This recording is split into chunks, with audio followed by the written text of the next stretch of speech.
Welcome back to the Deep Dive.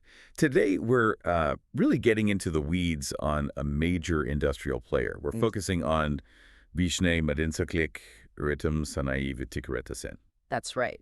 And our mission, really, is to take some pretty dense documents, specifically their management interim report and the summary financial information for the first 9 months of 2025, and we'll break it all down for you, the individual investor. Yeah, the goal is actionable insights, Right. Making sense of all this information so you can understand what kind of company Vişne Medinsaklik really is right now. Exactly. Synthesizing it into something understandable. Okay, but before we even touch the numbers, we absolutely have to lay down the ground rules. It's crucial, given the, let's say, challenging macroeconomic environment during this period. High inflation, basically. Right, high inflation. So all the figures we're discussing today have been adjusted using TMS 29, that's the high inflation accounting standard, which means they reflect the purchasing power of the Turkish lira as of September 30th, 2025. And this isn't just, accounting jargon. It's absolutely non-negotiable if you want a meaningful analysis. Why is that so critical here? Well, think about it. Without this adjustment, if you just looked at the raw numbers from, say, 2024, things like sales revenue or asset values would look inflated just because the currency lost value. TMS 29 strips out that noise. Ah, okay. It lets us compare performance directly, see the real operational gains or losses against, actual purchasing power. So we're comparing apples to apples, even across these volatile periods. Good. Okay, so we'll start with the basics. Company structure, market position. Foundations, yeah. Then we'll tackle that really dramatic shift in their financials. It's quite a story. Seems like operational weakness sort of masked by some financial maneuvering. Absolutely. It's a fascinating case study. Let's unpack this subject in depth. All right. Section 1. Company profile and market positioning. Let's get the basics down first. Laying the groundwork. So Vişne Medinsaklik. Where do they start? Where are they now? Okay, so they were founded back in 2008, originally in Istanbul. But fairly quickly, by 2010, they moved their head office, shifted the center of gravity, as you said, to Izmir Alsancak. But the head office isn't where the action is, operationally speaking. Not really, no. Their real muscle, their production base, is firmly planted in the south and southeast of Turkey. Their core business, under the mining law, is producing and processing minerals and ores. Specifically lime, right, and aggregates. Primarily, yes. Lime, samimi, and samuşkireç, various types of aggregate, like crushed stone, gravel, that sort of thing. And other soil industry products. They're a proper, heavy industrial producer. And you mentioned their facilities are integrated. That sounds important in this industry. What does that actually mean on the ground? It's key. They run 3 massive integrated facilities. There's the Çelimli factory in Adana, specifically Yuverier, then the Çukurova factory, also in Adana, Ben Seyhan, and the Narli factory over in Kahramanmaraş in the Pazarcık district. And integrated means? It means synergy, basically. Each of these factory complexes isn't just a factory. It includes its own quarry for the raw limestone. Ah, okay. Raw materials on site? Exactly. Yeah. Plus crushing and screening plants to prep the rock, and then the high-temperature kilns to actually convert the limestone into lime. This vertical integration gives them huge control over raw material costs and, crucially, quality. It's a big competitive edge. Makes sense. And controlling that whole process allows them to offer quite a range of products, doesn't it? It sounds like they aren't just betting on one horse. Precisely. You can group their products sort of into 2 main buckets. First, the core lime products. You've got quicklime, that's sunmemis cures, calcium oxide. Right. They make that in 4 different forms: lump, granular, powder, and even micronized, tailored for different industrial uses. Then there's hydrated lime sunmemis. They offer 2 main grades there: CL80S for construction and the higher purity CL90S for industrial applications. That differentiation seems smart. Yeah. Especially the higher purity industrial stuff. That probably commands a better price, more stable demand than just basic construction lime. Generally, yes. Industrial inputs often have less cyclicality, but it goes deeper than just standard lime. They also sell basic aggregates, gravel, crushed sand, limestone filler. Okay. But the real diversification, I think, comes from their niche brands. They produce natural calcium carbonate under the brand Vicarb, comes in C, F, and M grades. And then there's this really interesting specialty product called Vicolo. Vicolo, that one caught my eye. It's a moisture and gas absorbent, Hmm. targeted at plastic recycling. Exactly. It's quite innovative. In plastic recycling, especially film recycling, any moisture trapped in the plastic can basically ruin it during the heating process. Causes tears, poor quality output. Right. Vicolo absorbs that moisture and contaminants, allowing for much higher quality recycled plastic. It's tapping into that whole circular economy sustainability trend. So this range from bulk aggregate all the way to specialized industrial inputs for steel, soda production, gold processing, and now recycling. That's their strategic hedge against relying too much on, say, just construction.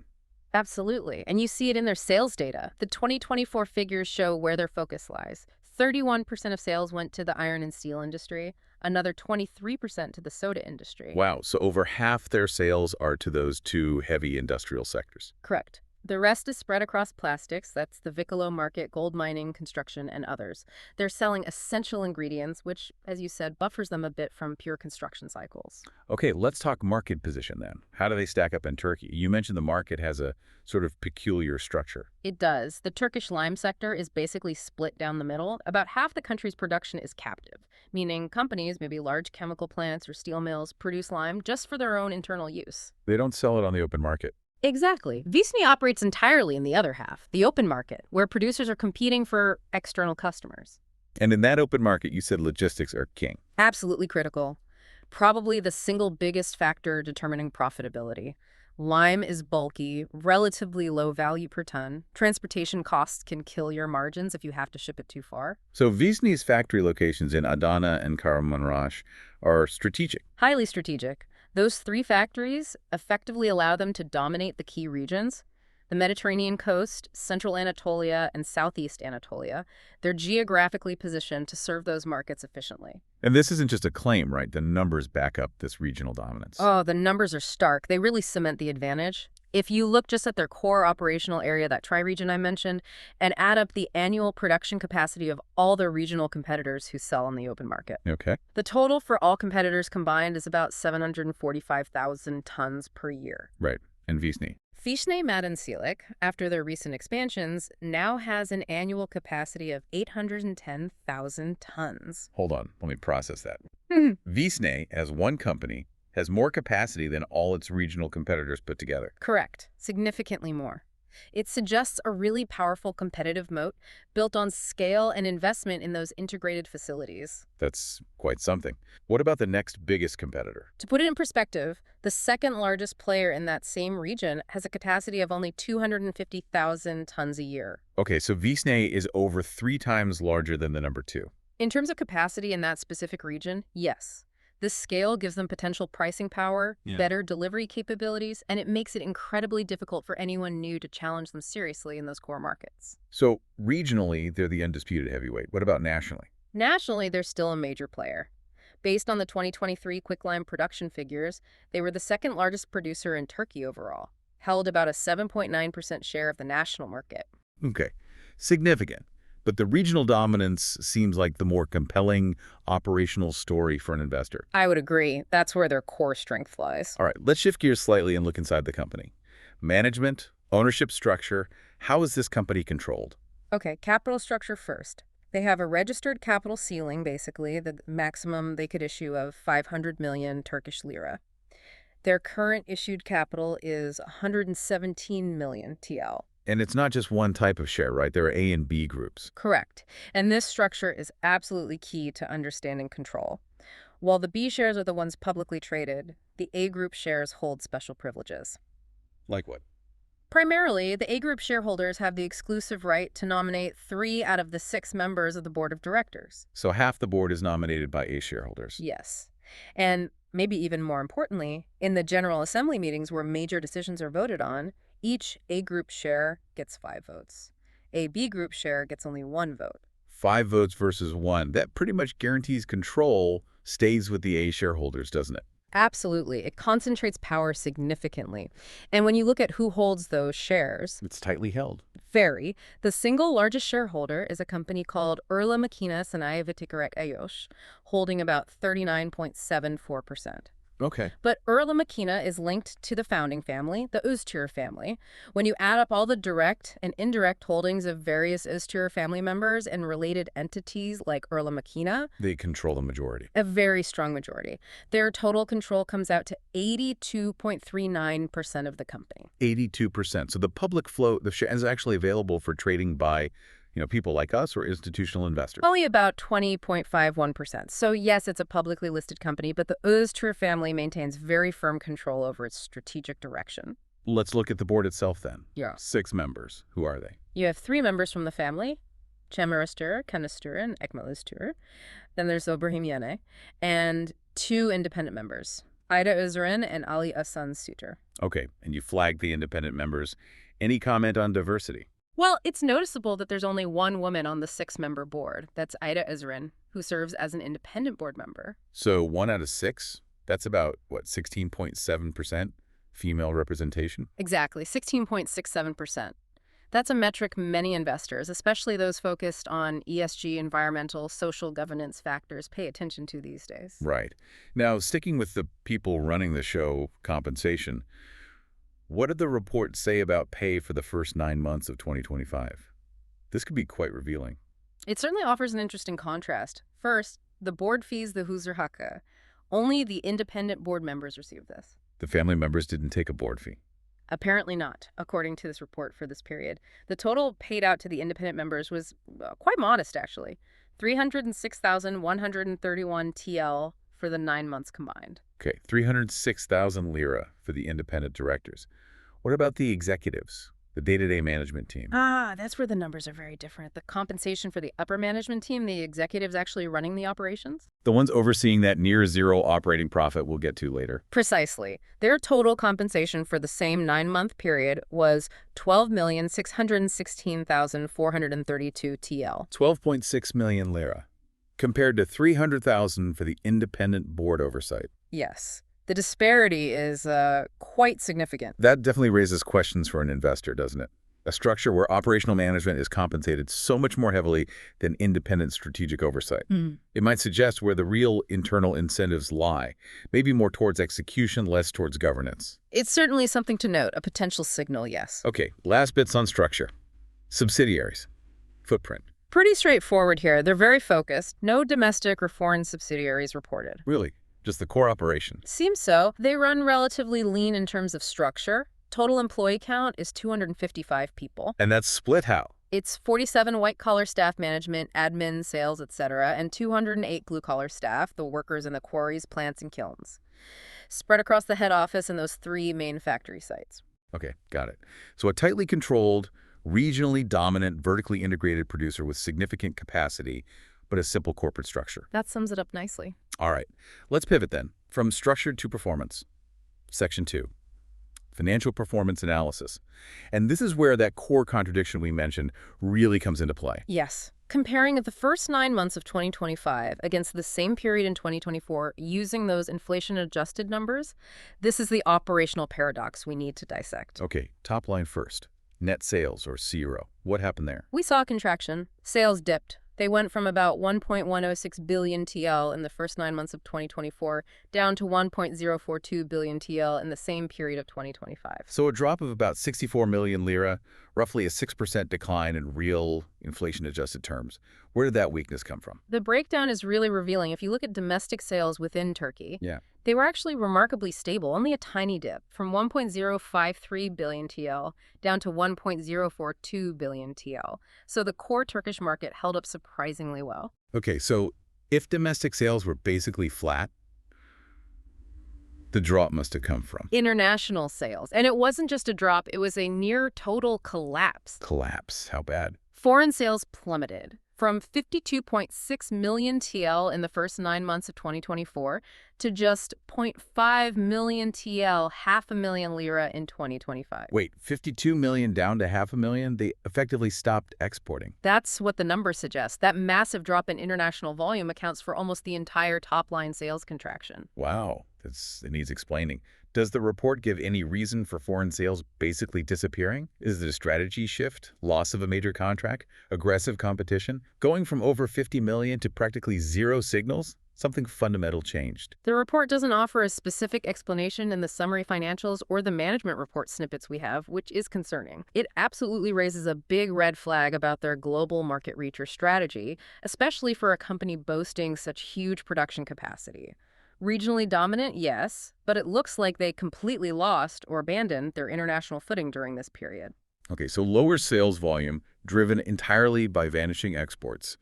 How did that affect profitability before we get into overheads? Gross profit margin. It also slipped slightly but noticeably in real terms. The gross margin went from 20% in 2024 down to 19% in 2025. Okay, so gross profit itself fell from about 218 million TL to 193 million TL. Exactly. That 1 percentage point drop might not sound huge, but in a heavy industry like this, it suggests that the cost of goods sold, primarily energy for the kilns, fuel for transport, maybe labor were rising faster than they could pass them on through price increases, even with their integrated setup. There's cost pressure there. All right, so slightly lower sales, slightly squeezed gross margin. Now let's get to the real shocker. The core operating profit, Isos Faliet Karin. This is the number that really jumps out. The operational profitability, the money they made purely from mining, processing, and selling their core products, just collapsed. How bad was the collapse? It went from 44.95 million TL, let's call it 45 million in the first 9 months of 2024, down to just 3.05 million TL in 2025. 3 million from 45 million. Yes, a drop of over 90%. That's staggering. What did that do to the operating margin? It crushed it. The margin fell from a somewhat respectable 4% down to just 0.3%. 0.3%. Yeah. When your operating margin is 0.3%, you are, as you said earlier, basically running the entire industrial machine, the quarries, the trucks, the kilns, the staff, almost for free. It leaves absolutely no room for error, does it? Any small shock, a fuel price spike, a temporary drop in demand, an unexpected repair pushes you straight into an operating loss. That's living on a knife edge. An incredibly thin buffer, yes. Okay, we need to spend some serious time on the why. What specific expenses chewed up virtually all of that operating profit? Looking at the breakdown between gross profit and operating profit, there are 3 main culprits. They're all related to rising fixed costs or declining other income streams. Culprit number 1. General administrative expenses, G&A, things like head office costs, management salaries, support functions, they jumped significantly, from 55.9 million TL in 2024 up to 69.5 million TL in 2025. That's a big jump. Did they explain it? Partially. Management explicitly points out that 9.49 million TL of that increase relates directly to one-off expenses from their initial public offering, the IPO. Ah, okay, so nearly 10 million was IPO costs. But wait, 10 million out of roughly a 14 million increase. That still leaves about 4 million in underlying G&A growth, right? That's a sharp observation. Yes. Yeah. And sales revenue decreased. So even taking out the IPO cost, their core administrative overheads seem to have increased while sales fell. That suggests maybe a lack of cost control or perhaps higher white-collar costs they couldn't trim back. It certainly points towards underlying fixed cost pressure that wasn't adjusted downwards with revenue. That's correct. Okay, culprit number 2, marketing and distribution costs. Did those go up too? Yes, though not as sharply as G&A. They rose from 159.5 million TL to 167.4 million TL. The biggest piece here is always logistics trucking the lime and aggregate around. Did transport costs go up? Actually, the core transportation cost component dipped slightly in real terms, according to the notes. But it seems other marketing or distribution expenses, maybe sales staff costs, maybe related services, increased enough to push the overall marketing line higher, despite the lower sales volume. So G&A soaring, partly due to the IPO, but also underlying growth. Marketing costs creeping up despite lower volume. That ate into the already slightly weaker gross profit. What was the third factor? The final blow really came from a contraction in their auxiliary operational income, the line item, other operating income. What's usually in there? It can be various things, but the report notes the decrease was largely due to lower deferred financing income. It dropped from 89.8 million TL in 2024 down to 78.9 million TL in 2025. Okay, so let's recap the operational story.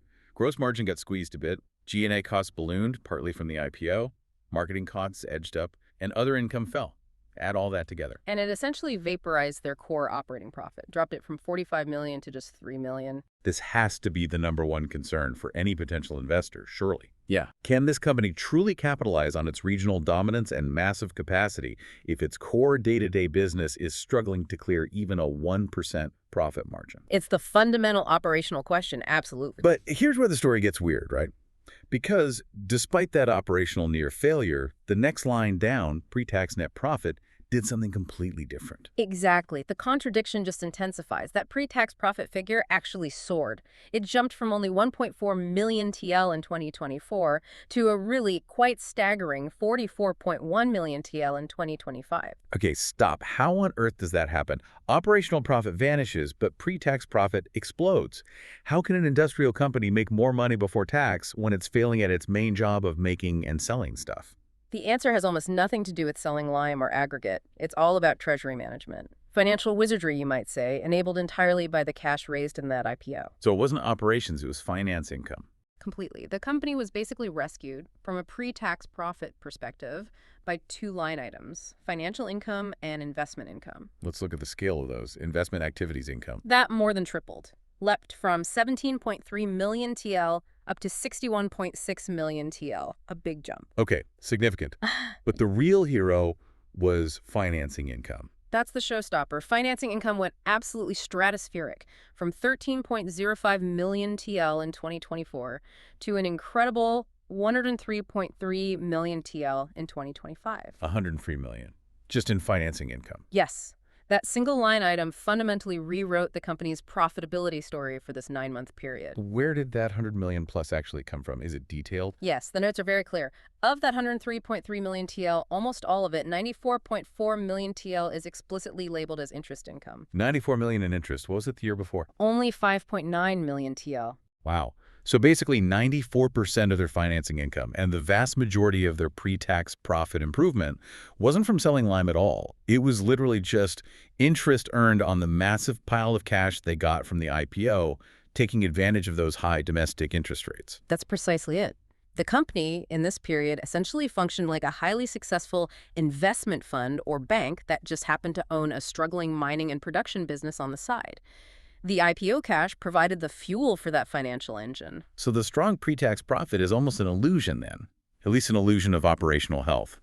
It's a financial profit generated by sitting on liquid assets. It insulated them completely from the operational collapse, yes. That 44.1 million TL pre-tax profit figure masks the underlying weakness entirely. Okay, but the story has one more twist, doesn't it? Because the final line, the actual net period profit after taxes, that went the other way again. It actually fell sharply. Correct. Net profit dropped from 35.4 million TL in 2024 down to just 9.8 million TL in 2025. So, high pre-tax profit thanks to interest income, but low net profit in the end. What happened between those two lines? What ate all that financial income? Taxes. The tax line is the final critical piece of the puzzle here. How did taxes cause such a swing? It's about the difference between deferred and current tax and the prior year comparison. In 2024, due to various accounting treatments, maybe past losses creating tax assets, the company actually recorded a deferred tax income of 34.0 million TL. It added to their profit. They got a tax benefit in 2024. Effectively, yes. But in 2025, faced with that huge 100 million plus financial income gain, the situation reversed. They had to account for tax expense on that income. The total tax charge, current and deferred combined, came to 34.2 million TL. Ah, so they went from a 34 million tax income in 24 to a 34 million tax expense in 25. That's a huge swing. A massive swing. And that requirement to pay tax on the interest income effectively wiped out most of the gain they'd made pre-tax. It left them with a much lower final net profit, a figure that doesn't really reflect either the terrible operational reality or the temporary strength from financial income. It's a very noisy bottom line. Okay, so a company struggling operationally, saved pre-tax by IPO cash interest, but then hit by taxes on that same interest, leading to a lower net profit. What a roller coaster. It really highlights how financial engineering can obscure the core business performance, at least in the short term. Right. Let's move to Section 3 then. Because while operations struggled, the IPO clearly revolutionized the company's financial structure. Let's look at how the balance sheet changed. Yes, the narrative definitely shifts here, from immediate operational pain to much stronger long-term structural health. This section reads like a case study in using an IPO to completely transform a company's financial footing. So first big impact, cash and debt. We know they raised a lot of cash. Where did it go? Well, first, the cash position itself just exploded. Cash and cash equivalents went from a relatively modest 30.7 million TL at the end of 2024 Yeah. to a huge 529.4 million TL by the end of September 2025. Over half a billion lira in cash. And that's the cash pile generating all that interest income we just talked about. Primarily, yes. The report notes most of it was held in time deposits, earning a very attractive weighted average annual effective interest rate of 43.41%. High inflation has its silver linings if you're sitting on cash. So they turned IPO proceeds directly into an earning asset. Smart move. Yeah. What did they do about their debts? They aggressively paid them down. Short-term bank loans, which stood at 210.5 million TL at the end of 2024, Quite substantial. were virtually wiped out, down to just 7.6 million TL. Wow. And total debt, short and long-term combined. That fell dramatically, too, from 246.3 million TL down to only 21.07 million TL. So they went from owing nearly $250 million lira to owing just 21 million. Exactly, which means they flipped from being in a net debt position where debt exceeded cash to having a tremendously strong net cash position. Loads more cash than debt. That gives them incredible financial flexibility, doesn't it? Much more resilient to economic shocks or funding needs. It's a complete structural overhaul. You see it confirmed in the cash flow statement, too. Net cash flow from financing activities was positive 607.1 million TL, and the main driver within that was the 716.1 million TL inflow from the share issuance, the IPO itself. And their equity base is solid now, too. Very solid. Total equity is up to 3.43 billion TL, massively outweighing that tiny residual debt. There's no risk of the company being over-leveraged or anything like that. Financially, right now, they look almost unshakable. But they aren't just sitting on all that cash like a dragon on its hoard, right? They're investing it. Correct. Management isn't just parking the money in the bank, although they did park a lot of it there temporarily. They are also funding a very aggressive growth and modernization strategy. How much did they spend on investments in these 9 months? They spent 143.4 million TL on acquiring new fixed assets, plant, machinery, equipment. Okay. But the really big number for future growth is usually the ongoing projects, right? Construction in progress. Exactly. And that figure, the CIP line item, surged. It went from 275.6 million TL at the start of the year up to 400.1 million TL by September 30th. 400 million tied up in projects under construction. That confirms they're using the IPO cash not just to pay debt, but to seriously fund future capacity and capabilities. These must be projects started before the IPO, now getting fully funded. That seems likely, and the report details where the bulk of that 400 million is going. Where's the focus? It's heavily targeted at the Narla factory in Kahramanmaraş. The single largest chunk of investment, listed with a total project cost of 271.3 million TL, is going towards two main things there. Which are? First, a new slaking and packaging facility. This is for producing hydrated lime, and it's got a pretty high capacity target, 175,000 tons per year. Second, they're building a micronized calcium carbonate facility there as well. Okay, that sounds strategically significant. The slaking and packaging lets them make more of that higher value hydrated lime, sunmuş kireç, for industrial and construction uses, moving beyond just basic quicklime. Right, adding value. And the micronized calcium carbonate facility strengthens their Vicar brand, pushing further into those specialized chemical input markets. Precisely. They're clearly leveraging their current financial strength, that IPO cash, to build the capacity and product lines that will, they hope, eventually fix the operational weakness we saw back in Section 2. Makes sense. Are these investments creating jobs? Yes. The report specifically mentions they plan to hire an additional 30 employees just for the new Narla facilities once they're operational. They're also continuing to fund other projects, like the Narlian 5th kiln and a raw material preparation facility at the Selimli plant. So heavy investment in capacity and value-added production. But before we move on from investments, there's something important missing, isn't there? Something the report explicitly mentions they didn't do. Yes. You're talking about R&D. Exactly. The report states clearly, No research and development activities were carried out during this 9-month reporting period. That is a critical observation. Given that they have specialized products like Vicalo for recycling and the Vicarb calcium carbonates, you'd think ongoing R&D would be crucial for staying ahead, finding new applications, or improving processes. An investor has to question the lack of R&D spending, right? Especially when they have so much cash. It's a legitimate flag, absolutely. Yeah. It suggests their current growth strategy is heavily reliant on capital expenditure, building more capacity for existing or slightly modified products, rather than on fundamental innovation or developing the next generation of products or processes. That could be a long-term risk factor if competitors innovate faster. Okay. Let's wrap up Section 3 by looking at equity and some critical footnotes. The IPO obviously boosted the equity side of the balance sheet too. Massively. Total equity grew substantially from 2.75 billion TL at the start of the year to 3.43 billion TL by the end of September. And where did that increase primarily come from? Retained earnings were pretty small, right? A very small net profit, yes. Almost the entire increase, about 722.3 million TL, came from the share premiums account on the equity statement. Share premiums. That's basically the extra amount investors paid for the shares during the IPO above the nominal or par value of the shares. It's a direct injection of capital from the public offering. Got it. What about returning cash to shareholders? Any dividends? Yes, the company held its General Assembly and approved a dividend based on the profits from the previous full year, 2024. How much? They approved a distribution of 45,585,000 TL as a dividend. Interestingly, in the September 30th balance sheet, this amount is listed under liabilities, specifically as dividends payable to shareholders within related party debt. Categorized under related party debt. That implies most of it is due to the controlling shareholders, the Oster family, rather than the public float holders. That's the strong implication, yes, given their 80% ownership. Speaking of related parties, were there other significant transactions with connected companies? These are always important footnotes to check. Definitely. And there was one notable increase. Sales of finished goods to an affiliated company, HSD Meden Siliksanai Fitikuret Ltd. Pros to them. How much? They increased almost fourfold in real terms. Soared from 10.2 million TL in the first 9 months of 2024 to 39.2 million TL in 2025. That's a big jump.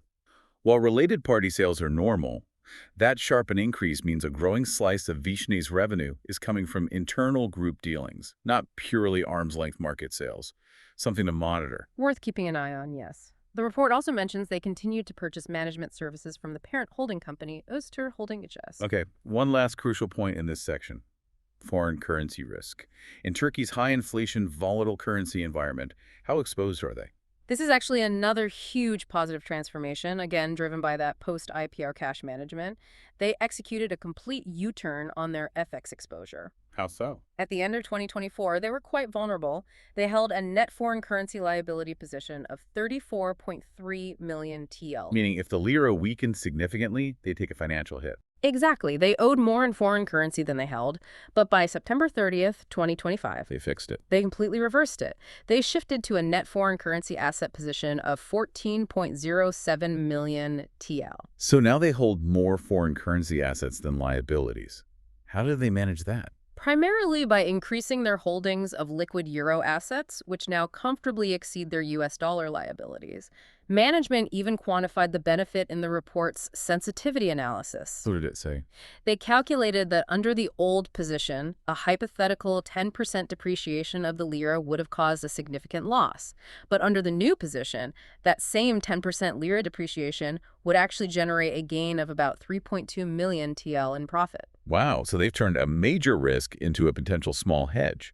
That's impressive treasury management. Provides significant insulation against currency shocks. A massive benefit for financial stability, yes. Okay, we've covered a lot of ground. Structure, operations, financials, investments. Let's pull it all together now in Section 4, the assessment for the individual investor, and our final thoughts. Time to synthesize. The story of Vişne Madensilik in these 9 months is really defined by that extreme operational paradox. Let's boil down the key takeaways for you, the listener. First, the financial ratios and margins. Margins. This is the weak point.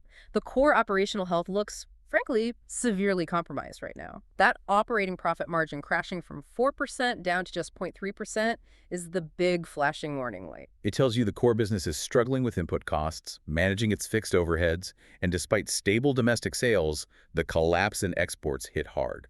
That's the operational risk. Liquidity and indebtedness. This, on the other hand, is the overwhelming strength. Thanks to the IPO, the company effectively zeroed out its debt. It's sitting on a massive pile of cash, a huge net cash position. And that cash generated enormous interest income, 94.4 million TL, which created a powerful financial buffer. It pushed the pre-tax profit up to 44.1 million TL, completely masking or insulating the company from its core operational weakness in this period. The IPO was the absolute catalyst. Yes, it diluted existing shareholders, but it provided the capital to achieve three things simultaneously: eliminate debt, generate huge temporary interest earnings, and aggressively fund future growth through those big investments. So the big picture seems clear.